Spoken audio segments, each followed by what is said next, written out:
Mahalagang paalala, ang lahat ng mga balitang aking inihahayag ay hindi sa akin mismo nanggaling. Ito ay galing sa mga source ng Aldab Nation sa iba't ibang social media platform. Ako ay tagapaghatid lamang at nagbibigay ng komento. Magandang araw mga Aldab Nation! May panibago na naman po akong update para sa inyong lahat. Pero bago natin ito umpisahan ay huwag niyo munang kalimutan na mag-subscribe sa aking YouTube channel at i-click mo na rin ang katabing bell button para maging updated ka sa mga latest videos na i-upload ko. At kapag umabot na ng 100,000 subscribers ang aking channel, ay may sorpresa ako para sa inyong lahat. Alam kong excited na kayo, kaya naman ngayon, umpisahan na natin ang ating kwentuhan. Ang pag-uusapan natin ngayong araw na ito kung saan ngayon lang lumabas ang balita pero marami na raw ang nakapansin sa taong ito na tila may ganito palang ginawa at pangyayari noong panahon ng Aldab or Aldab wedding. Tila etong araw ay may gusto kay Meng, kaya pala isa siya ngayon sa mga sumisira di umano sa Aldab. Ang tanong, sino siya, gaano ito katotoo at may sapat nga bang ebidensya ang makakapagpatunay rito? Well, alam kong gusto niya na yung malaman, pero bago ho yan ay bibitinin ko muna kayo ng kaunting-kaunti lamang kung saan magbasa muna tayo ng mga nakakatuwang post ni My Name is Theo01 sa Twitter. Kaya naman wag na natin patagalin pa, sabi niya sa kanyang tweet, puyat ang ama at sobrang antok pa. Kaso ang sigawan at tawanan ng mga makukulit ang dumadagundong sa kabahayan. Biglang napabangon at gustong sawayin ng mga anak dahil sa inis, pero natigilan bigla at bumuntong hininga na lang. Isa pa, nakadapa agad sa kanya ang bibiliit na smile agad pagkagising ng ama. Dada, oy pakis si daddy, baka mahulog ikaw. Love, pa, kanina pa to nakadapa sa akin. Lumipat siguro. Tulog pa yan kanina, ingay-ingay ng dalawa ma. Kanina ko pa sinasaway, akin na si baby pa, paliguan ko na. Play muna kami love, dada, do, dodo. Nakatatlong dodo na yan pa, play na lang tayo anak. Good morning, nagkakalat na naman ang pakawala ng ZGOC. Pinopromote as usual ang mga sightings di umano ni user at nung hilaw na misis. Tawanan nyo na lang.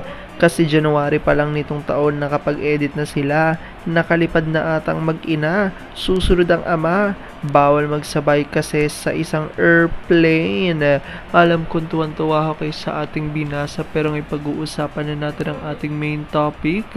Oops! Wait lang, saglit lang to. May ipapaalala lang ako para sa mga bago pa lang sa aking channel. Huwag niyong kalimutan na mag-subscribe sa aking YouTube channel at i-click niyo na rin ang notification bell para lagi kayong updated sa mga latest videos na i-upload ko at para maging parte na rin kayo ng aking Fanatics channel family. Well, alam kong super excited na kayo sa ating kwentuhan, kaya naman dumako na tayo sa ating main topic. Gaano nga ba katotoo na ngayon lang lumabas ngunit marami ang nakapansin sa taong ito? Tila may ganito palang pangyayari nung Aldab wedding. Halatang araw dito na may gusto ito kay Meng, kaya ngayon naman ay isa siya sa sumisira sa Aldab.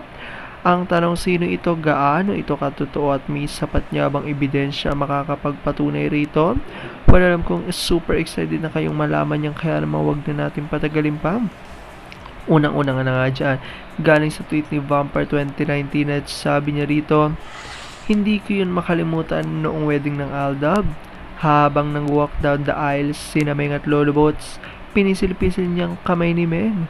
Siguro nag-i-imagine na siya ang groom. Di ba may hots yan kay Meng?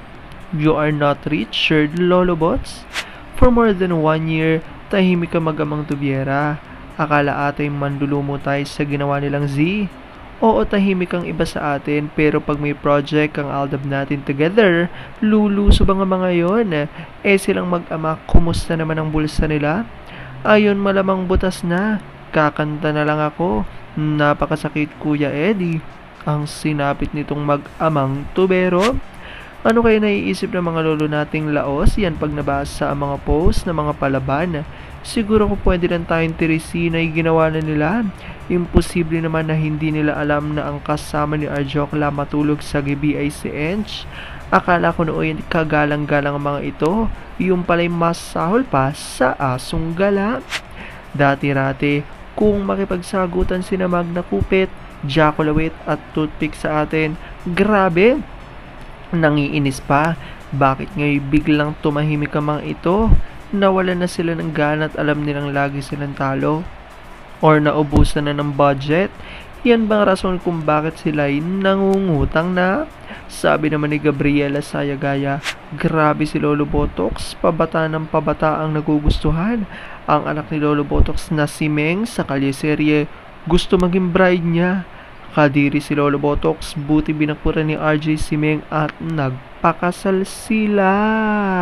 Ayan niya ang sinasabing di umano'y may gusto kay Meng na noon pa man daw ay halatang halata na ang mga galawan nito pag nadidikit yan kay Meng ayon sa mga Aldab Nation. Kaya naman tila ngayon talaga namang binakura na agad ni RJ si Meng upang patunayan ang pagmamahal di umano nito kay Meng. At dahil dito ay patuloy nga na natutuwa ang mga Aldab Nation dahil nakabuo na nga raw di umano ng sariling pamilya ang Maychard. Kaya naman kahit na anong gawin ng may gusto sa dalawa na kung sino man mga tao ay hindi nila makukuha ang puso ng dalawa dahil sila ngayon nagmamahalan na ayon sa mga Aldab Nation. Alam ko dahil dito marami sa inyo mas lalo ngayon kumakapit at naninindigan na Aldab Maychard is real. Pero sabi nga natin na kahit na ano pa man na magdesisyon ni na Alden at Maine sa kanilang buhay, career at buhay pag-ibig, ay kailangan natin silang support at kailangan natin ito tanggapin ng buong buo dahil yon ang kanilang deserve. At yan ako aking update for today's video. Maraming salamat sa panonood at pagtapos sa videong ito.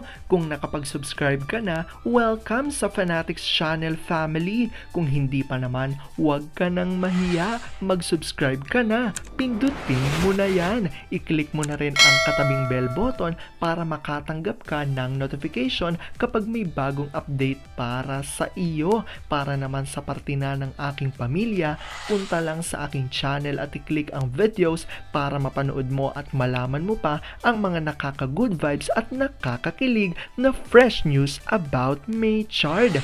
Muli, ako ho ang inyong lingkod na patuloy na maghahatid ng good vibes every day. Thank you mga Aldab Nation. Ingat!